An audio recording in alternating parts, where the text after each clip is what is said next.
I know it's hard to memorize that, and here's my important tip. Please watch both those videos for that important information. They are trying to assess how focused you are on your career plans. Stop right there because this is a trick question. Look for any job because my funding is already secured. Also, it's completely okay to acknowledge that you do not have a deep understanding of the specific policies or this kind of subject. US visa interviews can be tricky if you are not prepared, and the most common rejection reason we have seen is because the visa officer feels that this person is not going to come back to India and that he will immigrate to the US. So your one and most important job in the visa interview is to give an impression that you are not desperate to immigrate to US and that you are going there only for your education and exposure. Now, in our previous video, we covered important visa tips for 2023 because US Embassy has introduced some new rules for Indians. So we covered that in that video, and in an older video I have covered some scenarios which you should avoid to make sure that you don't get rejected in your visa interviews. Please watch both those videos for that important information. And now let's get started for today's video.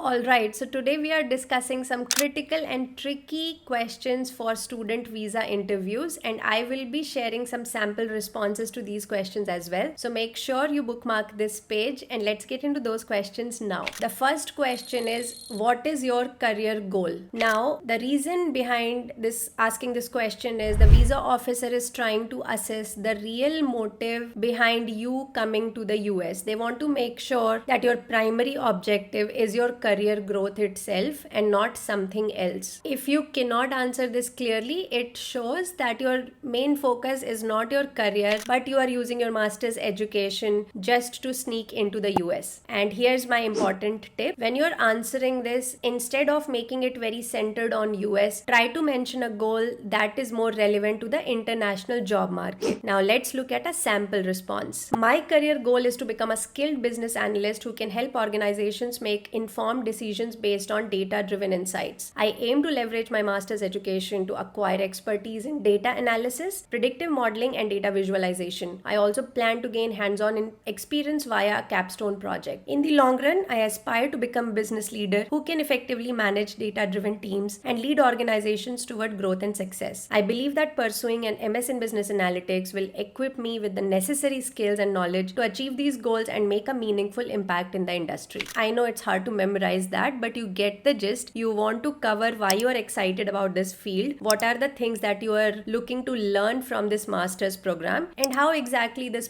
program will position you to achieve your career goals. Second question is, what will you do if you cannot find a job in the US after your graduation? Again, the purpose behind this question is they are trying to assess how focused you are on your career plans and how will you handle some tricky or challenging job situations. An important tip here, do not say anything like I will take on part-time jobs or take on any jobs until I can find a relevant position, because this shows that your priority is to stay back in US rather than advancing your career in business analytics or whatever your career goal was. So again, do not make it US centric and keep it about the international job market. So this is how you can answer this. I am confident in my skills and abilities, and I believe that my education and training will prepare me well for the global job market. With the growth of AI and data science, there is a huge demand for analytics professionals. Further, I am open to multiple geographies and would apply to the right kind of opportunities in English-speaking countries. However, if I still face difficulties in finding jobs, I would explore alternative options such as internships, freelancing, or further education to gain additional skills and experience. Third question is, what kind of part-time jobs will you do? Stop right there because this is a trick question. F1 student visa does not allow you to work outside campus on part-time jobs at all. So never ever say that I will take part-time jobs to support myself. There is only one right answer to this, and this is what it is. I understand that as an F1 student, I am eligible to work part-time on campus only. I would explore roles such as research assistant or a teaching assistant in my field of study. I will take such a position only if it adds considerable value to my academic experience because I don't want to spread myself too thin. I wish to focus mainly on my education and not get distracted with other responsibilities. You can also say that I'm not planning to look for any job because my funding is already secured or that I've arranged for education loan, etc. So my primary objective is to focus only and only on my education. Last question is, what do you think about the recent immigration policies in the US? Here the visa officer is trying to check whether you hold any controversial opinions. So remember to be tactful and respectful in your response. Avoid making any political or controversial statements. Also, it's completely okay to acknowledge that you do not have a deep understanding of the specific policies or this kind of subject and that your primary objective is to go and study there. So here's a sample response. I think it's important for countries to have policies that balance the needs of their citizens with the need to attract and retain talent from around the world. As a student, I'm focused on my academic pursuits and do not have the expertise to comment on the specific immigration policies of the US or any other country. So these were some of the tricky questions which can trap some candidates if you're not vigilant. Remember that VO is, or visa officer, is trying to just assess your real motives through these subtle and